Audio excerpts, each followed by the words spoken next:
4వ అధ్యాయంలోని 16వ వచనం కానించి 26వ వచనం వరకు ఈ వచ్చిన భాగాల్లోని నేను చదువుతాను, మీరు జాగ్రత్తగా మీరు బైబిల్ తీసి చూడండి. అప్పుడు కయీను యెహోవా సన్నిధిలో నుండి బయలుదేరి వెళ్ళి ఏదోనుకు తూర్పు దిక్కున నోదు దేశంలో కాపురం ఉండెను. కయీను అక్కడి నుంచి బయలుదేరిపోయి అడిగిపోయాడంట. అక్కడ ఒక మాట రాస్తుంది, యెహోవా సన్నిధిలో నుండి, అంటే దేవుని సన్నిధిలో నుంచి బయలు వెళ్ళిపోయాడు. ఏదోనుకు ఎటువైపు అంట? ఏదోనుకు తూర్పు దిక్కున. ఏదోనుకు తూర్పు దిక్కున ఏ దేశాలు ఉన్నాయంటే మన భారతదేశం ఉంది, చైనా ఉంది, రష్యా ఉంది. ఇవన్నీ ఏదోనికి తూర్పు దిక్కున దేశాలు.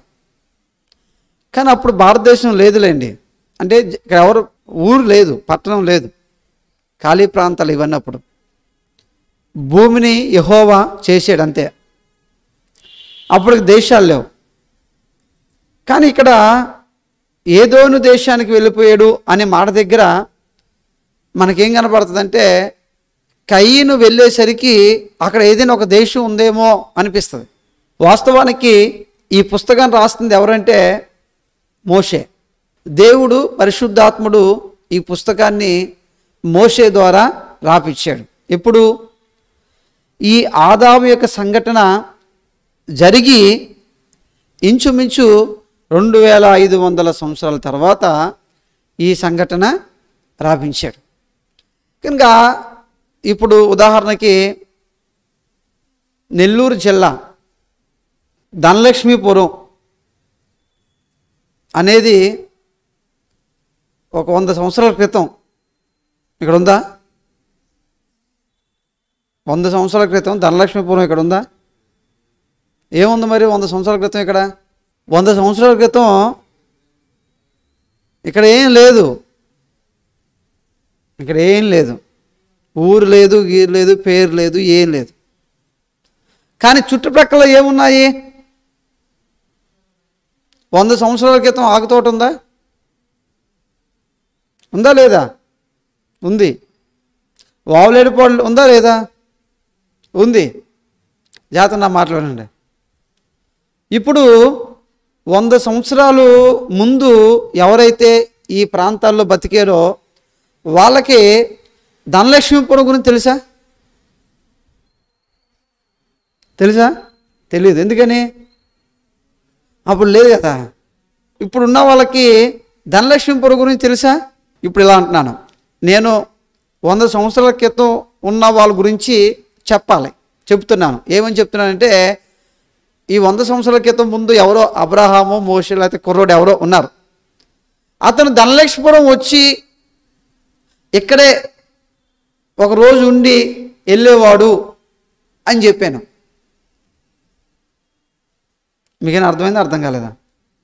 100 సంవత్సరాల క్రితం వాయిలేడుపాడులో ఉన్న ఒక ఆయన ఈ ధనలక్ష్మీపురం వచ్చి ఈ రోడ్డు పక్కన ఇక్కడే ఒక రోజు ఏదో సాల వేసుకొని ఇక్కడ ఉండి వెళ్ళాడు అని చెప్పాను. నిజమా అబద్ధం? అది అబద్ధమేం కాదు, నిజమే. ఎందుకంటే ఇప్పుడున్న వాడికి ధనలక్ష్మీపురం తెలుసు, ఈ స్థలం ధనలక్ష్మీపురం అనే వాడికి తెలుసు. అప్పుడున్న వ్యక్తికి ఇది ధనలక్ష్మీపురం అని తెలియదు.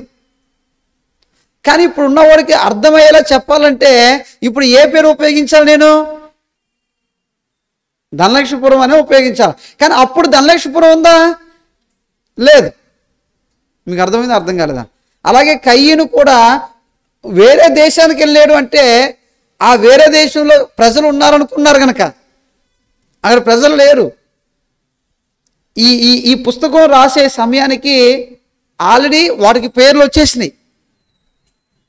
ఇప్పుడున్న ప్రాంతం అది పేరు వచ్చేసింది కనుక అప్పుడు ఉన్న ఆయన ఈ దేశానికి వెళ్ళాడు అని చెబుతున్నారే కానీ అప్పుడే ఈ దేశం ఉందని అర్థము కాదు. ఎందుకంటే అప్పుడు ఎవరున్నారు? ఆదాము, అవ్వ, ఏబేలు, కయీను, వీళ్ళే. ఇక భూమి మీద ఎక్కడ కూడా ఎవరు లేరు? ప్రజలు లేరు, జనాభా లేరు. మరి జనాభా ఎక్కడ లేకుండా దేశాలు ఎలా ఉంటాయి? దేశాలు లేరు, వేరే దేశాల ప్రజలు లేరు. కానీ తర్వాత 2,500 సంవత్సరాల తర్వాత ఈ పుస్తకం మోషే రాస్తున్నాడు కనుక అప్పటికే ఒక దేశం అంటూ అక్కడ ఏర్పడింది కాబట్టి ఆ దేశాన్ని పేరుని అప్పుడు ఇతను ప్రస్తావిస్తున్నాడు. ఇప్పుడున్న ఈ దేశం ఉంది కదా, ఆ ప్రాంతానికి కయ్యూను వచ్చేసాడు.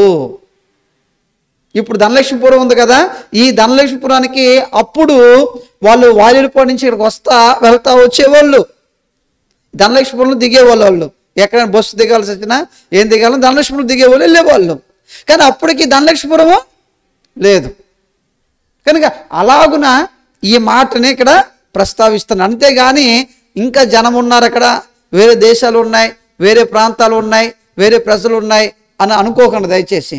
అక్కడ ఉన్న ఒకే జనం ఎవరు? ఆదాము, అవ్వ, ఏబేలు చనిపోయాడు, కయీను ఉన్నాడు. ఇది ఇక్కడ కొంచెం రండి, ఇంకా మీకైనా మీకు వాక్యాలు అర్థం చేసుకోవాలి మీరు దయచేసి. ఇక్కడ కొంచెం ముందుకెళ్తే ఏముంది? తూర్పు దిక్కున వచ్చాడు. తూర్పు దిక్కున కంటే మన వైపుకే, ఇటు భారతదేశం వైపుగా ఆయన వచ్చాడు. నోదు దేశంలో కాపురం ఉండెను. 17 వచనం. కయీను తన భార్యను కూడినప్పుడు ఆమె గర్భవతి అయి హానోకును కనెను. అప్పుడు అతడు ఒక ఊరు కట్టించి ఆ ఊరికి తన కుమారుని పేరును బట్టి హానోకను పేరు పెట్టెను. ఇక్కడ జాగ్రత్తగా వినండి. కయీను తన భార్యను కూడినప్పుడు అంటే ఇప్పుడు కయీనుకి వివాహం అయిందా అవలేదా? అయింది. మరి వివాహం ఎక్కడ చేసుకున్నాడు? ఏ ఊర్లో చేసుకున్నాడు? ఎక్కడ అమ్మాయిని చేసుకున్నాడు? భూమి మీద అప్పటికి ఎవరు లేరు, ప్రజలు లేరు కదా అసలు ఎవరునే. మరి ఇప్పుడు కయీను ఎవరిని వివాహం చేసుకున్నాడు? ఎక్కడ చేసుకున్నాడు? ఎవరు అమ్మాయిని చేసుకున్నాడు? ఉన్నదల్లా ఎవరు అక్కడ భూమి మీద అప్పటికి? అవ్వ ఆదాములే. ఇంకా ప్రపంచంలో జనాభే లేరు అసలు. జంతువులు ఉన్నాయి, పశువులు ఉన్నాయి.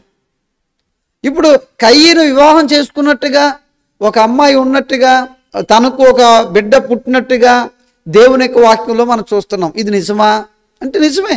మరి కయీనుకి ఈ అమ్మాయి ఎక్కడి నుంచి వచ్చింది అని ఆలోచన చేస్తే దేవుని యొక్క వాక్యంలోని ఇదే ఆదికాండము 5వ అధ్యాయంలోని దేవుని యొక్క వాక్యంలో రాస్తుంది 4వ వచనము. ఆదాము బ్రతికిన దినములు 800 ఏండ్లు. అతడు కుమారులను కుమార్తెలను కనెను. ఎవరు? ఆదాము ఎవరిని కన్నాడంట? కుమారులను కుమార్తెలను. కుమారులు ఎవరు ఆదాముకి? కయీను, హేబేలు. మనకి ఇప్పుడు ప్రశ్న ఇక్కడ తెలిసింది. కుమార్తెలు ఎవరు? ఆదాముకి కుమార్తెలు ఎవరు? మనకు తెలియదు. వాళ్ళ పేర్లు ఏంటి మనకు తెలియదు. ఎంతమంది మనకు తెలియదు. అంటే జాగ్రత్తగా మాట్లాడండి. ఆదాముకి కుమారులతో పాటు ఎవరు పుట్టారు? కుమార్తెలు కూడా పుట్టారు. ఇప్పుడు జాగ్రత్తగా వినండి నా మాటలు. మరి కయ్యీనికి భార్య ఎక్కడి నుంచి వచ్చింది? వేరే జనాంగం కానీ, వేరే ప్రజలు కానీ, వేరే ప్రదేశం కానీ, వేరే దేశం కానీ, వేరే జాతి కానీ ఎవరు లేరు కదా. ఎవరు లేని ఆ కాలమున కయ్యీనికి భార్య ఎక్కడి నుంచి వచ్చిందంటే చాలా సింపుల్, మనం అర్థం చేసుకోవచ్చు. ఆదాముకు పుట్టిన కుమార్తెలలో ఒక కుమార్తెను కయ్యీను వివాహం చేసుకున్నాడు. అంతే. అదేంటి సార్, చెల్లి అవుతుంది కదా, మరి ఎలా చేసుకున్నాడు? చెల్లి అవుతుందని అప్పుడు ఎవరు చెప్పారు అంటే ఇలా అంటాను, మనం ఎవరిని పెళ్లి చేసుకోవాలి, ఎవరిని పెళ్లి చేసుకోకూడదు అనే చట్టం, అనే నియమం ఎప్పుడు వచ్చింది? మనం ఎవరిని పెళ్లి చేసుకోవాలి, ఎవరిని పెళ్లి చేసుకోకూడదు అనే చట్టం, అనే నియమం ఎప్పుడు వచ్చింది? తర్వాత కాలంలో వచ్చింది. ప్రారంభపు దినాల్లో చట్టం లేదు, ఆ నియమం లేదు. అంటే చట్టం లేనప్పుడు అది తప్పు కాదు. ఆజ్ఞ లేనప్పుడు అది తప్పు కాదు. ఇప్పుడు రోడ్డు మీద రెడ్ సిగ్నల్ లైట్స్ వెలుగుని అనుకోండి, నేనేం చేయాలి? ఖచ్చితంగా ఆగాలి. ఆకుండా వెళ్తే నాకు శిక్ష. ఎందుకు? అక్కడ ఏముంది? సిగ్నల్ ఉంది. అది లేదనుకోండి, నేను వెళ్ళిపోతే ఇటేపి వస్తున్నాయి, ఇటేపి వస్తున్నాయి, ఎదురు వస్తున్నాయి, నేను కూడా వెళ్ళిపోతున్నాను. నన్ను ఎవరైనా ఏమంటారా? అన్నారు.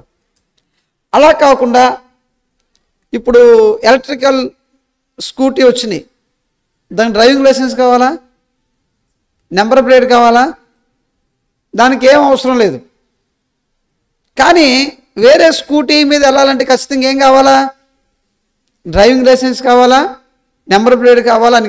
దానికి నెంబర్ ప్లేట్ లేదు కదా, నాది కూడా తీసేసి వెళ్తానంటే ఏం చేస్తారు? బండి తీసుకెళ్ళి లోన్ పెట్టుకుంటారు. అంటే దీనికి ఏముంది? చట్టం ఉంది. నువ్వు ఖచ్చితంగా డ్రైవింగ్ లైసెన్స్ కలిగే డ్రైవ్ చేయాలా, నువ్వు ఖచ్చితంగా నెంబర్ ప్లేట్ పెట్టాలి, నువ్వు ఖచ్చితంగా పొల్యూషన్ చేయించుకోవాలి, నువ్వు ఖచ్చితంగా ఇన్సూరెన్స్ చేయించుకోవాలి. ఇందులో ఏది లేకపోయినా సరే ఖచ్చితంగా నీకేం వేస్తారు? వాళ్ళు ఫైన్ వేస్తారు. అది ఈ బండికి అయితే పొల్యూషన్ అవసరం లేదు, ఏం అవసరం లేదు. చట్టం అంటే అది లేనప్పుడు అది తప్పుగా ఎంచబడదు. ఆ నియమం ఉన్నప్పుడు అది ఎలా ఎంచబడుతుంది? తప్పుగా ఎంచబడుతుంది. కనుక ప్రారంభంలోని చెడుని ఎలా చేసుకున్నాడు సార్? తప్పు కదా సార్ అది అనుకోవచ్చు. ఇప్పుడు తప్పే. ఎందుకంటే తర్వాత కాలంలో మానవ సమాజంలో వచ్చిన మార్పులను బట్టి దేవుడు కూడా కొన్నిసార్లు ఏం చేశాడంటే కొన్నిటిని తినొద్దన్నాడు, కొన్ని తినమన్నాడు. ఆహారపు నియమాలు దేవుడు తర్వాత ఇచ్చాడు. తర్వాత రోగాల గురించి వివరణ ఇచ్చాడు. కుష్ఠరోగం ఉంటే నా మందిరంలోకి రావద్దన్నాడు. సాంఘిక సంబంధమైన కొన్ని కట్టుబాట్లు ఇచ్చాడు ఆయన. కనుక విశ్రాంతి దినము తర్వాత వచ్చింది. అప్పుడే విశ్రాంతి దినం అక్కడ లేదు. కనుక తర్వాత ఒక నియమాలు వచ్చినాయి. ఆ నియమాలకి కట్టుబడి బతకకపోతే అది పాపం గంచబడింది. నియమాలు లేనప్పుడు, ఆజ్ఞలు లేనప్పుడు మనం చేసిన పనులను బట్టి మన పాపం గంచబడతలేదు. కానీ అది దేవుడి దృష్టిలో ఒకవేళ హెచ్చరించినప్పుడు, దేవుడు ఆ విషయంలో తప్పని చెప్పినప్పుడు ఇక మీదట తప్పు చేయకుండా ఆగిపోవాలంతే పాత కాలంలోని. అందుకే దేవుని యొక్క వాక్యం చెప్తుంది, ఆ అజ్ఞాన కాలంలోని దేవుడు చూసి చూడనట్టుగా పోయాడంట. అపోస్తల కార్యాలు రాస్తుంది అది ఆ మాట. అది అజ్ఞాన కాలం. అది ఆ అజ్ఞాన కాలంలో దేవుడు చూసి చూడనట్టు పోయాడు. కనుక ఇంత వివరణ ఎందుకు ఇచ్చానంటే, కయ్యనికి భార్య ఎక్కడి నుండి వచ్చింది సార్ అంటే, కయ్యనికి భార్య వేరే దేశంలో నుంచి, వేరే ప్రాంతం నుంచి రాలేదు. వాళ్ళ కుటుంబంలో నుంచే ఏర్పాటు చేసుకున్నారు. అది ఆ కాలంలో అయితే ఏం కాదు, అది పాపము, తప్పుడు కాదు నాకు తెలిసినంత వరకు ఇది. సరే, ఇక్కడ రండి. ఇక్కడ కయ్యనికి బిడ్డ పుట్టాడు. నేను కొన్ని బైబిల్లోని కొన్ని తెలుసుకోవాల్సిన విషయాలు ఇవి. అందుకని నేను కొన్ని మీకు చెబుతూ నేను వెళ్తున్నాను అంతే. ఇప్పుడు రండి. ఇప్పుడు 18వ వచనం కానించి కయ్యనికి ఎవరు పుట్టారంట? హానోకు పుట్టాడు. ఏ హానోకు? దేవుడితో నడిచాడే ఆ హానోకు కాదు ఈయన. ఈ హానోకు వేరు, ఆ హానోకు వేరు. ఒకే పేరు కలిగిన వాళ్ళు చాలామంది ఉన్నారు ఆది కాండంలో. ఇది మీరు చాలా జాగ్రత్తగా అబ్జర్వ్ చేసుకోండి. కనుక ఆ హానోకు వేరు, ఈ హానోకు వేరు. ఈ హానోకు ఎవరు పుట్టారంట? ఈరాదు పుట్టాడంట. ఈరాదు ఎవరు పుట్టాడు? మహీలయేలు పుట్టాడు. మహీలయేలుకి ఎవరు పుట్టారు? మతుషాయేలు పుట్టాడు. మతుషాయేలుకి ఎవరు పుట్టాడు? లేమేకు పుట్టాడు. లేమేకు ఎంతమందిని పెళ్లి చేసుకున్నాడంట? ఇద్దరిని పెళ్లి చేసుకున్నాడంట. ఫస్ట్ టైం ఇదే. ఇద్దరిని స్త్రీలను పెళ్లి చేసుకున్న ఏకైక వ్యక్తి, మొదటి వ్యక్తి ఎవరంటే లేమేకు. సరే, ఇప్పుడు ఒక దాని పేరు ఏం పేరు? ఆదా. రెండో దాని పేరు ఏం పేరంట? స్తెల్లా. ఆదా యాబాలును కనెను. అతడు పశువులు గలవాడే గుడారములు నివసించే వారికి మూల పురుషుడు. అతని సహోదరుని పేరు యూబాలు. ఇతడు సితారను సానికను వాడుక చేయు వారికి అందరికీ మూల పురుషుడు. అంటే ఈ పశువుల కాపులకు అందరికీ మూల పురుషుడు ఎవరు? యాబాలు. ఈ సితార అంటే వాయిద్యాలు వాయించే వాళ్ళకి అందరికీ మూల పురుషుడు ఎవరు? యూబాలు. యాబాలు, యూబాలు. వీళ్ళిద్దరూ ఆనాటిలోని 2 కేటగిరీస్ అయ్యారు. సరే, అతడు మరియు సిల్లా తొల్పాకయును కనెను. అతడు 14 రాగి పనిముట్లన్నిటినీ ఇనుప పనిముట్లన్నిటినీ చేయువాడు. తుబల్కాయును సహోదరి పేరు నయామా. ఇక్కడ చూడండి, లేమేకు తన భార్యతో, ఓ ఆదా ఓ షిల్లా, నా పలుకు వినుడి. లేమేకు భార్యలారా, నా మాట ఆలకించుడి. నన్ను గాయపరిచినందుకే ఒక మనుషుని చంపితిని, నన్ను దెబ్బ కొట్టినందుకే ఒక పడుచువాన్ని చంపితిని. 7 అంతల ప్రతిదండన కయ్యను కోసం వచ్చిన ఎడల లేమేకు కోసం 77 అంతలు వచ్చిన నేను. అక్కడికి చూడండి, అక్కడ ఆగింది కదా. ఇప్పుడు 25 వచ్చిన చూడండి. ఆదాము మరలా తన భార్యను కోరినప్పుడు ఆమె కుమారుని కని కయ్యను చంపిన హేబేలునకు ప్రతిగా దేవుడు నాకు మరి యొక్క సంతానము నియమించినని అనుకొని అతనికి షేతు అని పేరు పెట్టాను. షేతు అనే వ్యక్తి ఎవరిప్పుడు? ఆదాముకు పుట్టిన, ఇంతకుముందు ఆదాముకి ఎవరు పుట్టారు మగపిల్లలు? కయ్యను, హేబేలు. ఇప్పుడు 3వ వాడు ఎవరు? షేతు. అంటే ఆదాముకు మగపిల్లలు ఎంతమంది? 3. ఆడపిల్లలు ఎంతమంది? మనకు తెలియదు. ఓకేనా? అయితే సడన్గా దేవుడు కయ్యను, ఇప్పుడు హేబేలు చచ్చిపోయాడు కాబట్టి కయ్యనుకు పుట్టిన సంతానం వర్ధిల్లుతుంది ఈ భూమి మీద. ఈ సంతానం వర్ధిల్లుతున్న విస్తరిస్తున్న సమయంలో సడన్గా దేవుడు ఏం చేశాడంటే కయ్యను యొక్క సంతానాన్ని అక్కడ ఆఫ్ చేసాడు. ఇంకా వాళ్ళ ప్రస్తావన బైబిల్ లేదు, ఇంకా వాళ్ళ ప్రస్తావన లేదు. ఇంకా ఆఫ్ చేసేసి దేవుడు వెంటనే మళ్ళీ ఈ ఆదాం దగ్గర నుంచి మళ్ళా ప్రారంభిస్తున్నాడు. షేతునిచ్చాడు. నేను ఎలా అంటాను, ఎందుకు దేవుడు కయ్యను యొక్క సంతానం యొక్క ప్రస్తావన ఆపేసి మళ్ళీ దేవుడు ఆదాం దగ్గర నుంచి మళ్ళీ సంతానం యొక్క ప్రస్తావన తీసుకొచ్చాడు? సేతు పుట్టేటప్పటికే చాలామంది పుట్టేశారు. దేవుడు ఎందుకు అక్కడ ఫుల్ స్టాప్ పెట్టి మళ్ళీ దీన్ని కంటిన్యూ చేశాడు అంటే కొన్ని విషయాలు చెప్తున్న జాతకమేనండి. దేవుడు కయ్యను యొక్క కుటుంబాన్ని చూసినప్పుడు కుటుంబము పుడుతున్న ప్రతి వ్యక్తి, పుడుతున్న ప్రతి ఒక్కడు దేవునికి మరి ఎక్కువగా దూరం అయిపోతా, దేవునికి మరి ఎక్కువగా అసహ్యమైన జీవితాన్ని జీవిస్తా, చెడిపోతా, పాడైపోతా వారి జీవితాలు కట్టుకుంటా వస్తున్నారు. అందుకే లేమేకు అనేవాడు చివరివాడు. ఈ లేమేకు అనేవాడు ఏమన్నాడు? నేను ఒకరిని చంపేశాను, కయ్యనికి 7 అంతలు వస్తే నాకు 70 అంతల శిక్ష వస్తుంది రాని. అంటే కయ్యని మీదకి 7 అంతల శిక్ష వస్తే రాను రాను రాను రాను వారి వంశములో, వారి కుటుంబంలో, వారి జాతిలో, వారి ప్రజల్లో శిక్ష ఏమవుతా వస్తుంది? పెరుగుతా వస్తుంది. ఎందుకంటే వారంతా చెడిపోయారు, అంత పాడైపోయారు. ఆ కుటుంబంలో ఉన్న మిగిలిన వాళ్ళందరూ దేవునికి అంత దూరం అయిపోయారు. వారి యొక్క హృదయాలు, వారి మనస్సులు, వారి యొక్క జీవితం, వారి యొక్క ప్రవర్తన అంత దూరం అవుతూ వస్తుంది. కనుక జాగ్రత్తగా వినండి.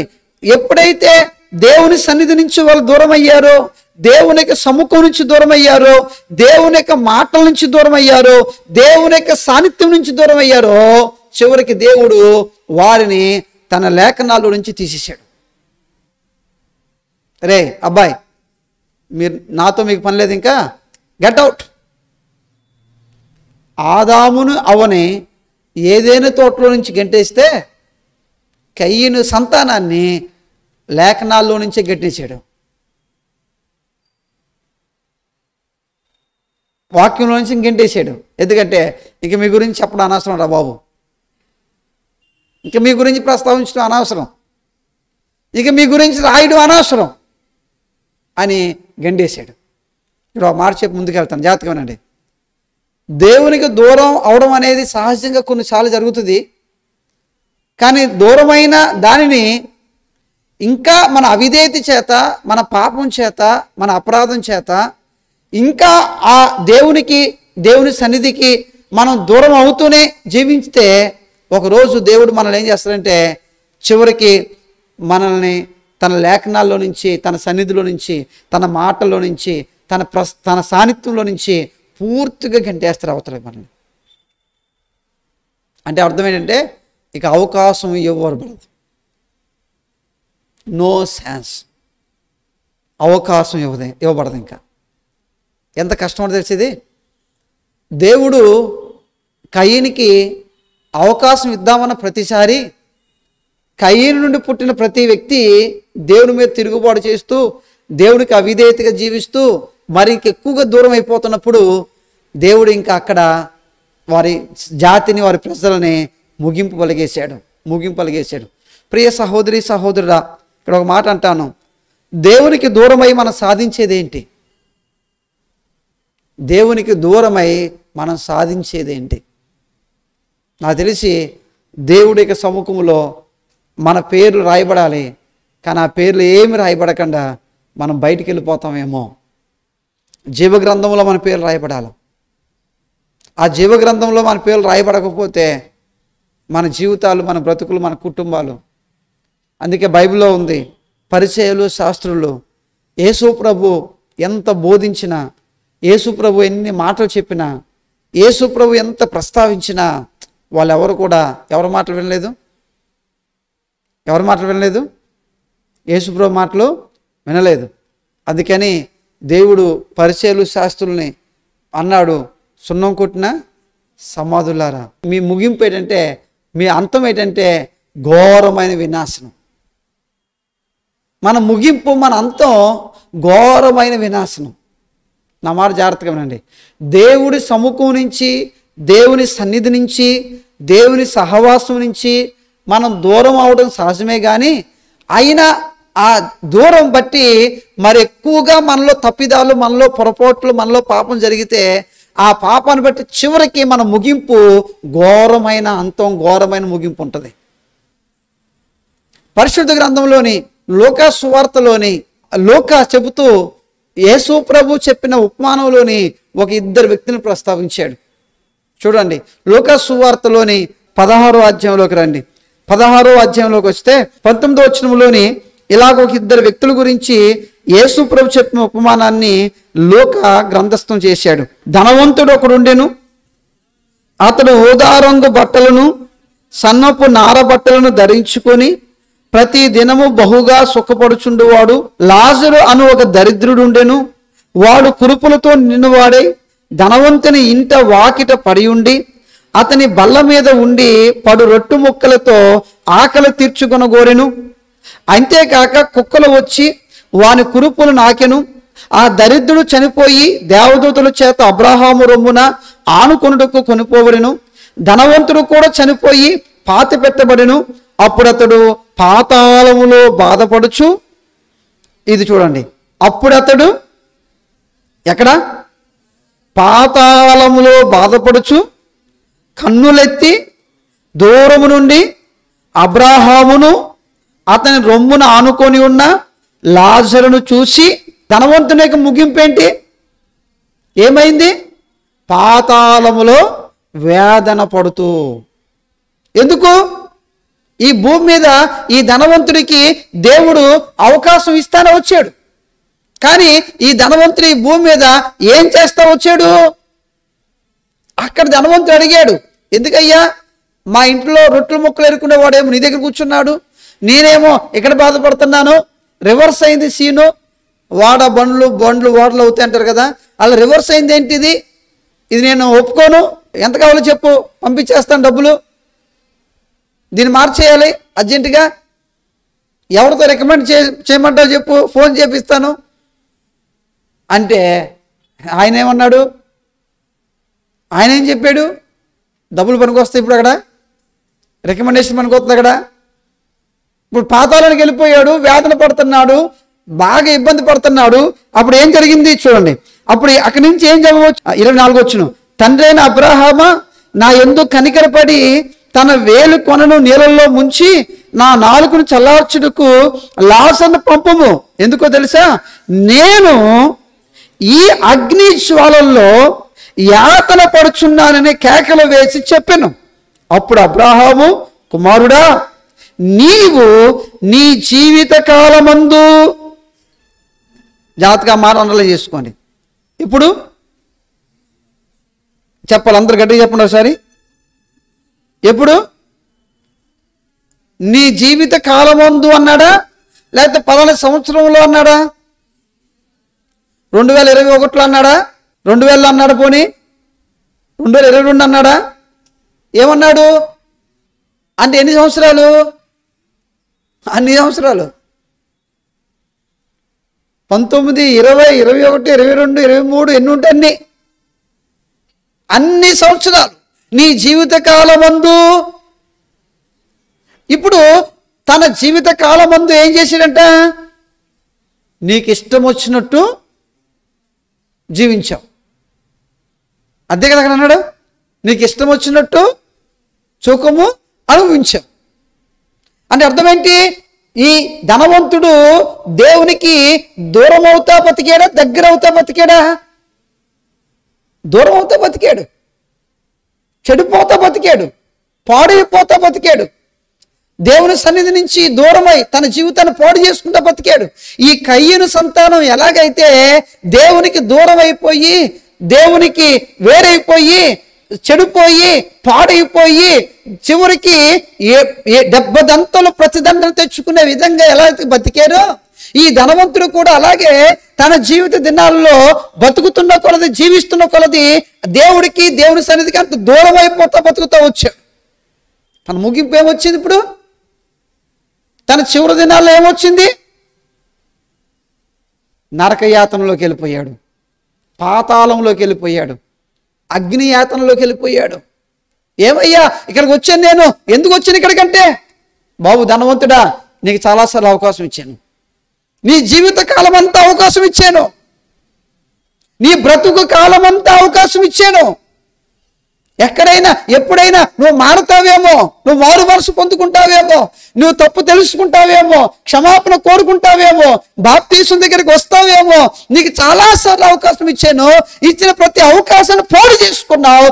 చివరికి నాకు అనిపించింది, ఇక చాలయ్యా, నిన్ను పక్కన పడేసాను, ఇంకొక షేతు ఆదాముకి ఇంకొక బిడ్డను పుట్టిస్తా, నేను ఈ వంశాన్ని, ఈ జాతిని, ఈ ప్రజలని నేను దీవెనకరంగా ఉంచుకుంటాను. ఇక భూమి మీద వీళ్ళ సంతానాన్ని నేను ప్రజలకు పరిచయం చేస్తాను. కనుక ప్రియ సహోదరి సహోదరుడా, కయ్యను యొక్క సంతతి లేఖనాల్లో నుంచి పూర్తిగా తుడిచివేయబడింది. ఒకవేళ నువ్వు నేను కూడా దేవునికి దూరంగా బ్రతికి, దేవునికి వ్యతిరేకంగా బ్రతికి, దేవునికి విరోధంగా బ్రతికి, చివరికి మన పేర్లు కూడా జీవ గ్రంథంలో నుంచి ఏం చేసుకునే అవకాశం ఉంది? తుడిపి వేసుకునే అవకాశం ఉంది. దయతో ఈ మాటలు చెప్తున్నాను. ఒకవేళ ఎప్పుడైనా ఎక్కడైనా దేవునికి దూరమైన పరిస్థితులు వస్తే ఆ వెంటనే దేవుడి దగ్గర ఒప్పుకొని, దేవా ఈ ఫలానా విషయంలో నేను తప్పు చేశానయ్యా, ఫలానా విషయంలో నేను పొరపాటు చేశానయ్యా అని మళ్ళీ తిరిగి ఆయనతో సమాధాన పడండి. మీకు నాకు నరకయాతనలు తప్పించబడతాయి, నరకయాతనలు తప్పించబడతాయి. ఇది మొదటి మాట ఈ ప్యాసేజ్లో నుంచి. రెండో మాట చూడండి. ఇక్కడ కయ్యను యొక్క సంతతి ముగింపుని దేవుడు పలికి, అలా పలికిన తర్వాత రెండోదిగా ఆదాము నుంచి దేవుడు మరొక సంతతిని పుట్టించి అతనికి ఏమని పేరు పెట్టాడు? షేతు అని పేరు పెట్టి 26వ వచనం చూడండి ఒకసారి. 26వ వచనంలోని, మరియు షేతు నాకు కూడా కుమారుడు పుట్టెను, అతనికి హేనోష్ అని పేరు పెట్టాను. అప్పుడు యెహోవా నామమున ప్రార్థన చేయుట ఆరంభమైనది. 4వ అధ్యాయం యొక్క ముగింపు దేంతో? ప్రార్థనతో ముగించబడింది. ఇక్కడ జాగ్రత్తగా మాట్లాడండి. కయ్యను యొక్క సంతతిలో ఇంతమంది పుట్టారు కదా, పుట్టిన ఇంతమందిలో ఒక్కరైనా యెహోవా నామం బట్టి ప్రార్థన చేశాడా? అసలు ప్రార్థన చేసిన వాళ్ళు ఉన్నారా? లేరు. కానీ షేతుకి ఎవరు పుట్టారు? ఏనోషు పుట్టాడు. ఏనోషు ఆ కాలంలోనే ఏం ప్రారంభించబడిందంట? యెహోవా నామమున ప్రార్థన చేయడం ప్రారంభించబడింది. ఇక్కడ ఒక మాట అంటాను, కయ్యను సంతతిలో ఏం లేదు? ప్రార్థన లేదు. కానీ షేతు సంతతిలో ఏమొచ్చింది? ప్రార్థన వచ్చింది.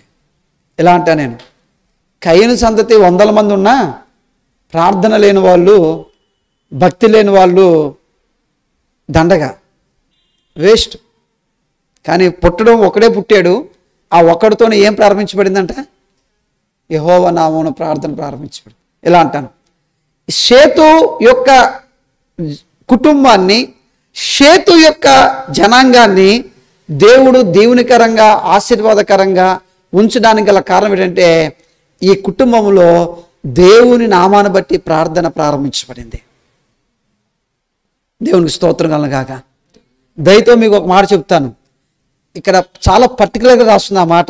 ఏంటి ఆ మాట? చదవండి మళ్ళీ ఒకసారి. చాలా పర్టికులర్గా రాస్తుంది ఆ మాట. ఏంటది?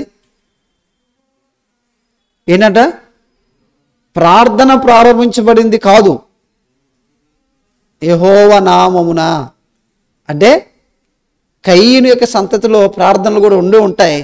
కానీ ఏ నామమున ప్రార్థనలు ఉంటాయో, నా నామమున తండ్రిని మీరు ఏం అడిగినను ఆయన మీకు అనుగ్రహించను అని యేసుప్రభు చెప్పలేదా? యోహాను సువార్తలో చెప్పలేదా?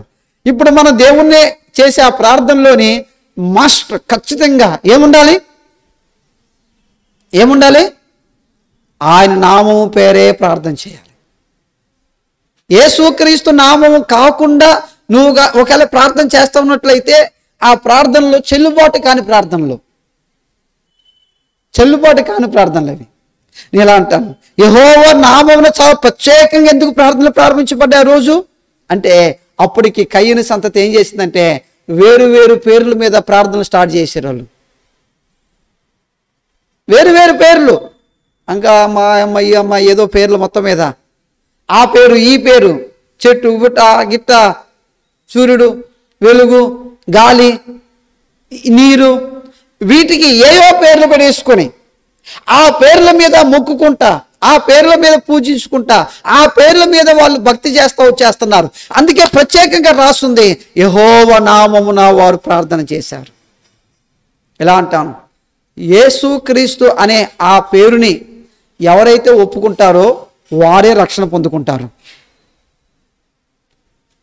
మా రోమీయులకు రాసిన పత్రికలో ఉంది, యేసుక్రీస్తుని ప్రభు అని ఎవరైతే ఒప్పుకుంటారో వారు రక్షణ పొందుకుంటారు. యేసు నామాన్ని ఒప్పుకోవాలి, బలవంతంగా కాదు. ఇది ఆయన దేవుడు అని ఒప్పుకోవాలి, ఆయనే దేవుడు అని ఒప్పుకోవాలి, ఆయనే ప్రభు అని ఒప్పుకోవాలి. రాహాబు ఎవరిని ఒప్పుకుంది? మీ దేవుడే, ఆకాశము యందును భూమి యందును దేవుడు, మీ యెహోవాయే ఆకాశము యందును భూమి యందును దేవుడు. అక్కడ యోనా కూడా పడవలో ప్రయాణం చేసేటప్పుడు ఆ ఓడ నావికులు కూడా చెప్పారు, యెహోవాయే ఆకాశమునకు భూమికి దేవుడు. అంత మాత్రమే కాదు, దానియేలు ఉన్న కాలంలోని దర్యావేషు రాజు, నెబుకద్నెజరు రాజు, కోరేసు రాజు, ఇలాంటి అన్ని రాజులు కూడా ఏమని ఒప్పుకున్నారంటే మీ దేవుడే దేవుడు, ఈయనే సర్వ లోకమునకు దేవుడు, పూజార్హుడు ఆయనే.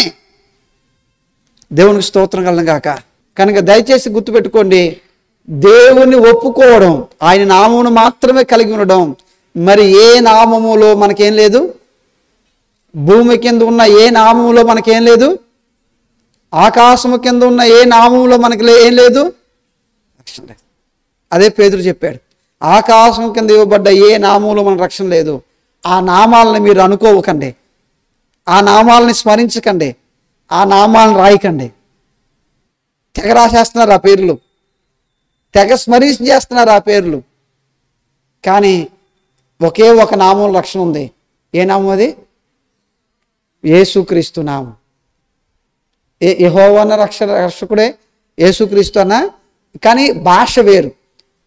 ఇది గ్రీకులోని ఈసోస్ అని వచ్చింది, హెబ్రీలోని యావే. అంతేగాని భాషను బట్టి యావే, గ్రీకు భాషను బట్టి ఈసోస్ యేసు, ఇంగ్లీష్లో జీసస్. కానీ వాటి యొక్క అర్థం మూలం రక్షకుడు. కనుక దయచేసి మాట చెప్తున్నాను, యేసుక్రీస్తు నామమును కాకుండా మరి ఏ నామమును మీరు భక్తి చేసినా ఆ భక్తి ఒకరోజు మనకు ముక్తిని తీసుకొని రాదు. ఆ భక్తి ఒకరోజు మనకు ముక్తిని తీసుకురాదు. ఆ భక్తి ఒకరోజు శిక్షణ తీసుకొస్తుంది.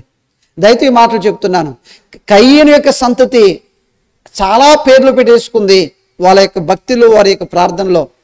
కానీ దేవుడు వాటిని ఒప్పుకోలేదు, వాటిని రిజెక్ట్ చేశాడు, వాటిని ధృవీకరించాడు. యెహోవా నామమును ప్రార్థన చేయడం ఎప్పుడైతే ప్రారంభించబడిందో అప్పుడు వారు దీవెన పొందుకోవడం, ఆశీర్వాదం పొందుకోవడం ప్రారంభించారు. కనుక మనం కూడా మన జీవితాల్లో దేవుని నామమును బట్టి, ఏకైక దేవుడు, సృష్టికర్త అయిన దేవుడు, సత్యవంతుడైన దేవుడు, ఉన్న దేవుడిని బట్టి మాత్రమే మన ప్రార్థన చేయడం, మన భక్తి చేయడం, ఆయన మీద ఆధారపడడం, ఆయనలో జీవించడం మనం నేర్చుకోవాలి.